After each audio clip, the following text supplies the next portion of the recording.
తప్పకుండా ట్రై చేయండి, చాలా బాగుంది. హలో అండి, welcome back to our channel. ఈరోజు మన వీడియోలో ఉసిరికాయతో బ్రహ్మాండమైన సూపర్ పౌడర్ తయారు చేసుకోబోతున్నాం అండి, కారపొడి లాగా అనమాట. మనకి ఉసిరికాయలు కేవలం ఈ సీజన్లో వింటర్లో మాత్రమే దొరుకుతాయి కదండి. ఇమ్యూనిటీని పెంచే ఎన్నో రకాల ఆరోగ్య ప్రయోజనాలు ఉండే ఉసిరికాయతో ఈరోజు కారపొడిని ఎలా తయారు చేసుకోవాలో చూసేద్దామండి. చాలా సింపుల్గా చేసుకోవచ్చు. అది ప్రాసెస్ ఏంటనే విషయాన్ని ఎక్కడ స్కిప్ చేయకుండా చివరి దాకా చూసేయండి. నిన్న మార్కెట్ నుంచి ఒక అరకిలో ఉసిరికాయలు తీసుకొచ్చానండి. వీటిని బాగా కడిగేసి ఫ్యాన్ కింద ఆరబెట్టేసేయాలి. అరకిలోకి 17-18 వచ్చాయి. ఇవన్నీ వాడట్లేదు, నేను ఒక 10 కాయలు వాడతాను అనమాట. నేను చేసే క్వాంటిటీకి కారపొడికి 10 కాయలు అయితే సరిపోతాయి. సన్న హోల్స్ ఉన్న గ్రేటర్తో ఇలా ఒక్కొక్క కాయని తీసుకుని చక్కగా ఇలా సన్నగా మనం గ్రేట్ చేసేసుకోవాలన్నమాట. ఇలా మొత్తం కాయలన్నీ 10 కాయలు తురిమేసుకున్న తర్వాత దీన్ని తీసుకెళ్ళి చక్కగా కొంచెం లైట్గా ఎండ తగిలే చోట, మాకు బాల్కనీలో పెద్దగా డైరెక్ట్ ఎండ తగలదు, డైరెక్ట్గా తగిలితే మళ్ళీ నల్లగా అయిపోతాయి. అందుకని చెప్పేసి కాటన్ క్లాత్ మీద ఇలా పల్చగా ఒక 2-3 గంటలు ఆరబెట్టేసుకోవాలన్నమాట.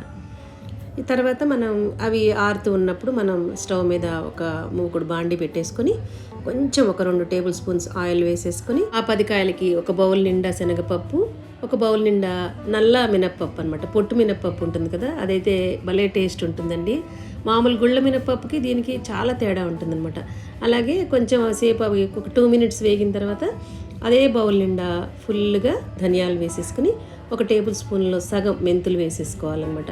ఇవన్నీ కూడా లో ఫ్లేమ్లో చక్కగా 3 వంతులు వేగిపోయినాయి అనుకున్నప్పుడు ఒక 20 ఎండుమిర్చిని ఇలాగా తుంచి వేసుకోవాలి. తుంచి వేస్తే ఏంటంటే మనకి గింజతో సహా లోపల నుంచి చక్కగా వేగుతుంది.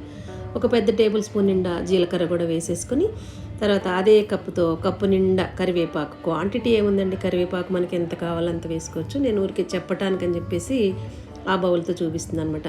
ఇవన్నీ చక్కగా లో ఫ్లేమ్లో వేయించేసుకోవాలి. ఎర్రగా ఈ మంచి సువాసన వచ్చేంత వరకు వేయించేసుకుని ఒక బేసిన్లో ఒక ఏదైనా ప్లేట్లోకి తీసేసుకోవాలి. తీసేసుకున్న తర్వాత ఇప్పుడు అదే బాండీలో అవిసె గింజలు అంటారు కదా, ఫ్లాక్స్ సీడ్స్, అవి వేసేసుకోవాలన్నమాట. ఫుల్గా వేసేసుకొని బాగా లో ఫ్లేమ్లో అవి చిట్టుపట్లాడేంత వరకు వేయించుకున్న తర్వాత ఇంకా అవి వేగిపోయినాయి అనుకున్నప్పుడు ఆ వేడి మీద ఒక 1/4 కప్పు నువ్వులు కూడా అనమాట. ఇవన్నీ కూడా మనకి హెల్త్ బెనిఫిట్స్ ఉన్నవేనండి, మనం వేసే ఇంగ్రీడియంట్స్ అన్నీ కూడా. అలాగే ఉసిరికాయ పొడిలో సి విటమిన్ పుష్కలంగా ఉంటుంది. దాన్ని వేయించిన, పొడి చేసిన, ఉడకబెట్టిన, మార్చిన, ఏం చేసినా కూడా దానిలో ఉన్న ప్రాపర్టీస్ పోవు అని చెప్పేసి మనకు అందరికి తెలిసిన విషయమే కదా. మళ్ళీ ఇప్పుడు అవన్నీ తీసేసిన తర్వాత ఒకే ఒక టేబుల్ స్పూన్ ఆయిల్ వేసుకుని మనం సన్నగా తురిమేసుకుని ఎండలో కొంచెం సేపు అలాగా ఆరబెట్టుకున్నాం కదా క్లాత్ మీద, ఆ ఉసిరికాయ తురుమంతా వేసేసి ఆ తడంతా పోయేంత వరకు కొంచెం ఎర్రగా కలర్ మారుతుంది అనమాట. పక్కనే ఉండి వేయించుకోవాలి, కొంచెం సేపు వదిలేసినా నల్లగా మాడిపోతుంది. అందుకని కలుపుతూనే ఉంటే చక్కగా ఇలాగ పొడి పొడిగా వేగిపోతుంది అనమాట. ఇప్పుడు ఇవన్నీ రెడీ పెట్టేసుకున్నాం కదా. ఇంకా ఇప్పుడు మనం కొంచెం ఇష్టం ఉంటే వెల్లుల్లి రెబ్బలు వేసుకోవచ్చు. నేనైతే వెల్లుల్లి రెబ్బలు వేస్తున్నాను అండి, సూపర్గా ఉంటుందని చెప్పేసి. ఒక పెద్ద వెల్లుల్లి గడ్డను తీసుకుని ఇలాగా మనం పొట్టు తీసుకుని వేసుకోవచ్చు, లేదా డైరెక్ట్గా కూడా వేసేసుకోవచ్చు అనమాట. ఇప్పుడు ఇంగ్రీడియంట్స్ అన్నీ కూడా బాగా చల్లారిపోవాలండి, ఎందుకంటే నువ్వులు వేసాం కదా, ఏమాత్రం వేడున్నా కూడా నూనెలాగా వచ్చేసి ముద్ద అయిపోతుంది. ఇవి బాగా చల్లారిన తర్వాత ముందుగా మనం ఫ్రై చేసి పెట్టుకున్న ఈ పప్పు దినుసులు, ఈ ధనియాలు, కరివేపాకు ఇవన్నీ ఉన్నాయి కదా, ఇవన్నీ వేసేసి కొంచెం పసుపు, ఈ పొడి మొత్తానికి సరిపడా సాల్ట్ వేసుకోవాలి. నేను ఇక్కడ ఒక 1.5 వేస్తున్నాను, తర్వాత మళ్ళీ వేసుకోవచ్చు.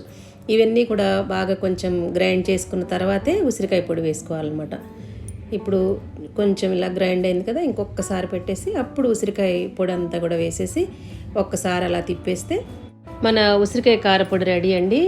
ఇమ్యూనిటీని ఎంతో పెంచే ఉసిరికాయ తినటం వల్ల ఏంటంటే మనకి డైజెషన్ పెరుగుతుంది, ఇండైజెషన్ ఉన్న వాళ్ళకి చాలా మంచిది.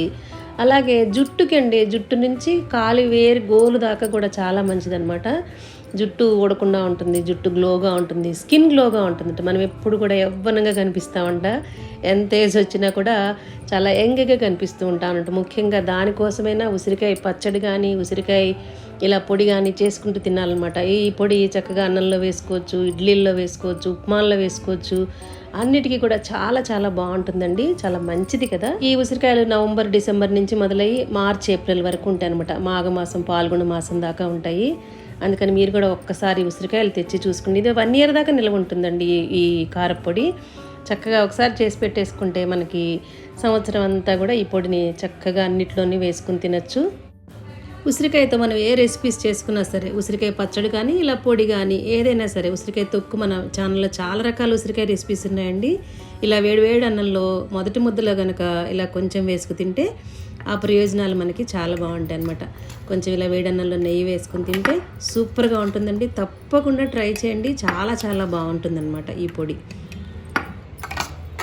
మీరు కూడా ఒక్కసారి ఉసిరికాయలు తెచ్చుకొని ఇలా ఈ పొడిని ట్రై చేసి మీకు ఎలా కుదిరిందనే విషయాన్ని నా కామెంట్స్లో తెలియజేయండి.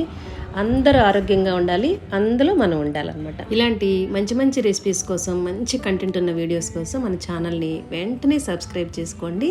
మీరైతే మాత్రం ఈ రెసిపీని వెంటనే తప్పకుండా ఇదే ప్రాసెస్లో ట్రై చేయండి. Thank you for watching.